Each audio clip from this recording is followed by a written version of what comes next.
L'hypertension artérielle, les accidents vasculaires cérébraux, les cancers sont entre autres maladies les conséquences souvent mortelles du tabagisme selon l'Organisation mondiale de la santé.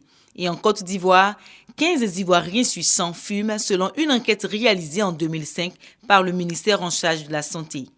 C'est pourquoi le gouvernement a décidé d'interdire de fumer dans les lieux publics et dans les transports en commun. Nous continuons toujours de sensibiliser.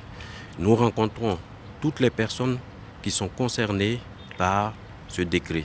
Les propriétaires, les responsables de bars, les transporteurs, les hôteliers. Fumer dans un lieu public ou dans un véhicule de transport en commun met en danger la santé et donc la vie des personnes exposées à la fumée. Dès l'instant que vous avez une personne qui ne fume pas à côté de vous, il ne faut pas fumer. Il faut arrêter de fumer, il faut éteindre votre cigarette. Nul n'est autorisé d'en fumer autrui.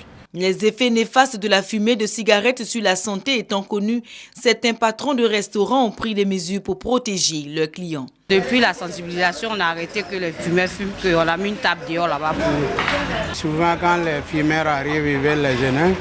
Nous, on se plaint et puis ils se mettent à l'écart. S'il finit de fumer, il revient. Mais aujourd'hui, l'addiction au tabac se développe de plus en plus chez les jeunes scolarisés. 25 élèves sur 100 fument.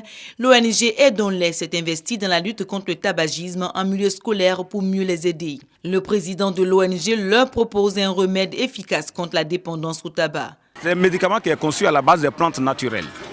Et dès qu'on te donne un petit verre de thé, là, quand tu bois net, c'est fini. Tu ne fumes plus jamais dans ta vie. La journée anti-tabac organisée au lycée Saint-Gilbert de Diago sera ponctuée de projections de films sur les méfaits du tabac.